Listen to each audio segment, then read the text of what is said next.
ಕಾರ್ಯಕ್ರಮದಲ್ಲಿ ಜಾತ್ಯತೀತ ಜನತಾದಳದ ವತಿಯಿಂದ ಜೆಡಿಎಸ್ ತಾಲೂಕು ಮಹಿಳಾ ಘಟಕದ ಅಧ್ಯಕ್ಷರಾದ ಪವಿತ್ರ ವಿ ಸಂಕಿನಮಠ ಅವರ ನೇತೃತ್ವದಲ್ಲಿ ಮಹಿಳಾ ವಿರೋಧಿ ಕಾಂಗ್ರೆಸ್ ಪಕ್ಷದ ವಿರುದ್ಧ ಪ್ರತಿಭಟನೆ ನಡೆಸಲಾಯಿತು.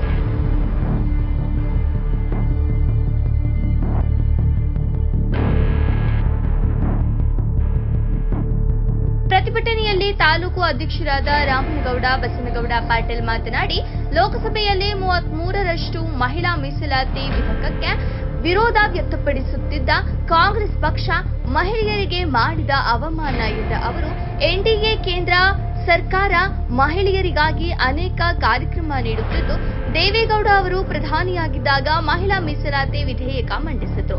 ಕಾಂಗ್ರೆಸ್ ಪಕ್ಷ ಯಾವಾಗಲೂ ಮಹಿಳಾ ಸಬಲೀಕರಣವನ್ನ ವಿರೋಧಿಸಿದೆ.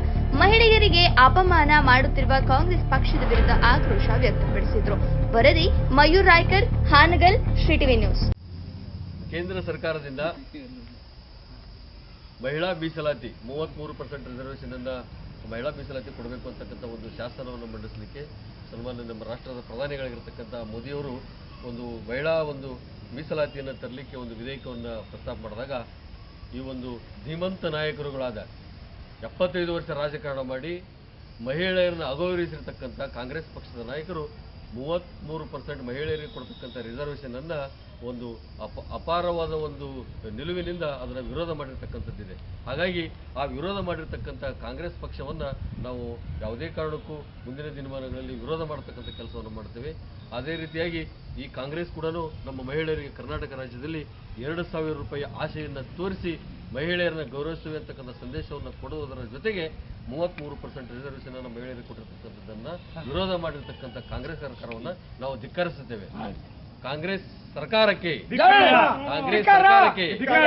ಮಹಿಳಾ ವಿರೋಧಿ ನಾಯಕರಿಗೆ 33% ರಿಸರ್ವೇಷನ್ ಕ್ಯಾನ್ಸಲ್ ಮಾಡಿರ್ತಕ್ಕಂಥ ಕಾಂಗ್ರೆಸ್ ಪಕ್ಷಕ್ಕೆ ಅಂಶರಷ್ಟು ಬಹುಮತ ಕೊರತೆ ಇದ್ದು ಕೊರತೆಯಿಂದ ಬಿದ್ದು ಹೋಗಿದ್ದರ ಬಗ್ಗೆ ವಿರೋಧಿ ನಿಲುವು ತಾಳಲಿರುವ ಕಾಂಗ್ರೆಸ್ ಮತ್ತು ಇತರ ವಿರೋಧ ಪಕ್ಷಗಳ ಖಂಡಿಸುವ ಕುರಿತು ಕೇಂದ್ರ ಸರ್ಕಾರದ ಮಹತ್ವಾಕಾಂಕ್ಷೆಯ ಮಹಿಳೆಯರಿಗೆ ಶಾಸನ ಸಭೆಯಲ್ಲಿ 33% ಮೀಸಲು ನೀಡಲು ವಿಧೇಯಕ ಲೋಕಸಭೆಯಲ್ಲಿ ಪ್ರತಿಪಕ್ಷಗಳ ವಿರೋಧದಿಂದ 2.3% ಬಹುಮತ ಕೊರತೆಯಿಂದ ಬಿದ್ದು ಹೋಗಿದೆ.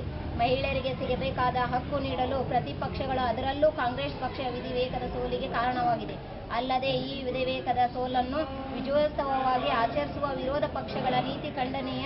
ನಮ್ಮ ಪಕ್ಷದ ವರಿಷ್ಠರಾದ ಮಾನ್ಯ ಶ್ರೀ ಎಚ್ ಡಿ ದೇವೇಗೌಡರು ಕರ್ನಾಟಕ ಮುಖ್ಯಮಂತ್ರಿಯಾಗಿದ್ದಾಗ ಮಹಿಳೆಯರ ಸ್ಥಳೀಯ ಸಂಸ್ಥೆಗಳಲ್ಲಿ 33% ಮೀಸಲಾತಿ ನೀಡಿದ್ದರು. ಅಲ್ಲದೆ ದೇಶದ ಪ್ರಧಾನಮಂತ್ರಿಯಾಗಿದ್ದಾಗ ಪ್ರಥಮ ಬಾರಿ ಮಹಿಳಾ ಮೀಸಲಾತಿ ವಿಧೇಯಕವನ್ನು ಸಂಸತ್ತಿನಲ್ಲಿ ಮಂಡಿಸಿದ್ದರು. ಆದರೆ ಬೆಂಬಲದ ಕೊರತೆಯಿಂದ ಮತ್ತು ರಾಜಕೀಯ ಪಕ್ಷದಲ್ಲಿ ಒಮ್ಮಡವಿಲ್ಲದೆ ವಿಧೇಯಕ ಅಂಗೀಕಾರವಾಗಿರಲಿಲ್ಲ. ಆದ್ದರಿಂದ ದೇಶದ ಮಹಿಳೆಯರಿಗೆ ಸಬಲೀಕರಣಕ್ಕೆ ಸದಾ ವಿರೋಧಿ ನಿಲುವು ತಾಳುತ್ತಿರುವ ಕಾಂಗ್ರೆಸ್ ಮತ್ತು ಇತರ ವಿರೋಧ ಪಕ್ಷಗಳ ವಿರುದ್ಧ ಪ್ರತಿಭಟಿಸಿ ಕರ್ನಾಟಕ ಪ್ರದೇಶ ಜನತಾದಳ ಜಾತ್ಯತೀತ ಹಾನಗಲ್ ತಾಲೂಕು ಮಹಿಳಾ ಘಟಕದ ವತಿಯಿಂದ ಮಾನ್ಯ ತಹಸೀಲ್ದಾರ್ ಅವರ ಮುಖಾಂತರ ಕರ್ನಾಟಕ ಸರ್ಕಾರಕ್ಕೆ ಗನ್ನಮಯತ ರಾಜ್ಯಪಾಲರಿಗೆ ಮನವಿಯನ್ನು ಸಲ್ಲಿಸಲು ಕೋರಿದ್ದೇವೆ. ವಂದನೆಗಳೊಂದಿಗೆ